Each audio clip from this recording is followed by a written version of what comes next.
998, 999, 1,000. Oh, your turn.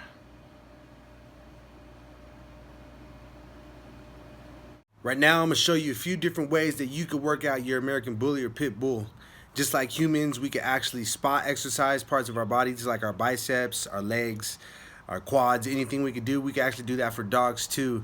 Now, these are exercises that I'm sure you heard about, but today I'm going to show you a little graph or infographic on which muscles they actually work out for your dog. So keep watching, and hopefully this will help you out build your dog a swole dog.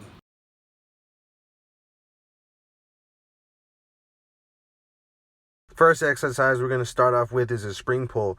Now what a spring pull is, it's a rope attached to a tree or a beam that's up in the air, and on that rope there's a spring attached to it with a dog toy at the end of it. And what this does is it lets your dog play tug-of-war with itself.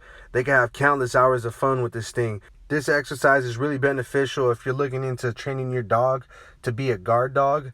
This really brings out the bite force. It really helps work out the jaw and the neck area and the lower back and underneath the ribs and the back hips. So this is really good. It brings out the drive in the dog. Like I said, they tug on this thing for hours. You don't have to be in the picture, and it really builds that bite force. This is most popular in the bully community and the pit bull. Whoever has, that willingness to build their dog as a guard dog, this is really great, beneficial. Obviously, to get the full muscle growth out of this, you need the right supplements in place and the right diet in place. So if you're considering growing your dog, this is one of the main exercises for you.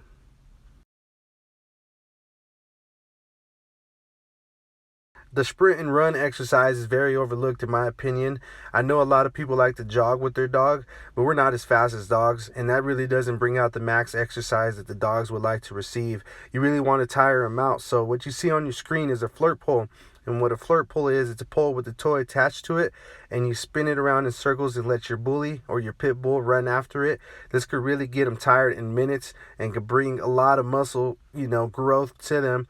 If you do this maybe even 3 times a week, it's really beneficial towards them. We can't keep up with dogs, so this is a real good way to get them to run. We want them to run and sprint. You could play catch with them. You could throw the frisbee if your dog is into that stuff. You could also throw them on the treadmill as well. But, dogs don't really like to stay in one place and, run on that treadmill forever. They feel kind of like they have to do it. So, incorporate some fun when you're working with your dogs. If you want them to have fun and enjoy working out, sprint or a flirt pole is actually something really good you should probably look into. If you have a few dogs and you have a big open field that's controlled, such as no highways or anything around there that's very dangerous to them, you could just let them go at it, man. Just let them sprint. Let them open in the field, throw the ball. Throw the, little tennis ball. Throw some frisbees. Let them run. They really like that stuff. You get them really tired. And this could also, if you guys didn't know, take out some of the bad habits inside the home if they're starting to develop them. So consider this. It's an obvious one, but it's a very beneficial one.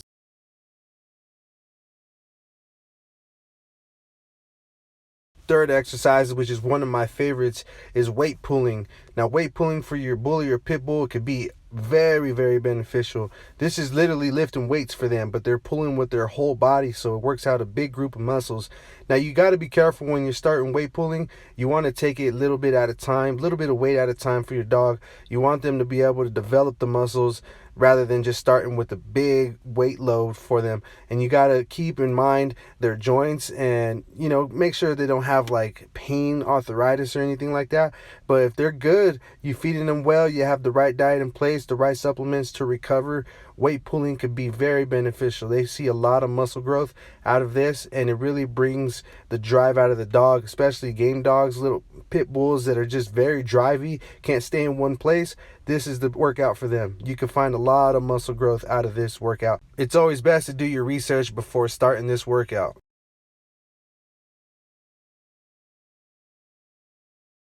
Long walks for your dog can really get that shredded, lean look. You're not going to see a lot of benefits from this right away, but you will see them long term. Your dog will definitely get a lot leaner and a lot more shredded instead of staying isolated inside the home. If you guys' dogs are not getting any walks, this could really bring out the muscles. It could really let them pop. This is an obvious exercise, but it's definitely overlooked just as much as a sprint and run.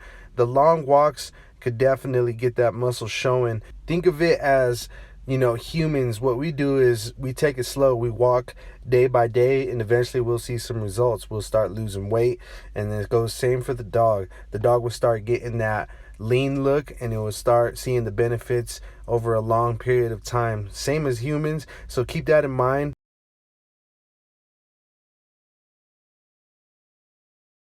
Now, a lot of dogs don't like to go swimming, but if you can get your dog to swim, this could also be very beneficial towards them. It really gets their leg muscles popping out and their back muscles to pop out.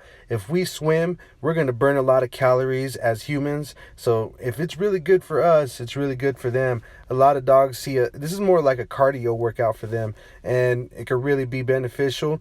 Have you ever went swimming and you felt so exhausted after you were swimming? This is the same for them. Even though it seems like they're just having fun, they're really building that muscle in their bodies. They're getting leaner. And if you take your dog swimming with you, this could be some relationship building as well. Let them build trust in you. At the same time, you're building that dog with the Michael Phelps swimming skills. So this is really good for them. Now, before we get your dog working out, let's talk about the 80-20 rule. Now, for humans, for us to have a good diet plan, 80% needs to be diet and 20% needs to be workout. Same applies for the dog. They need to have the right diet plan, such as, let's say, a raw, diet, barf diet, prey model diet, and the right supplements in place, and 20% is working out. So never overdo your dog. Just like humans, we can't overdo ourselves, and this is what give you the max muscle growth out of your dog. They stop around 2 years, so that's plenty of times for you to get the diet right. Now, if you're looking into changing your dog's diet, I do have another video on raw feeding. Click on the end screen video that you're going to see, and I will go over all the benefits of raw feeding your dog. So that concludes this video. If you liked the video, hit the like button, subscribe to the channel, and let me know what you guys think about these workouts. Which workout do you guys want to start with? I'm kind of curious what you guys want to do, and I'll see you guys later. I'm out.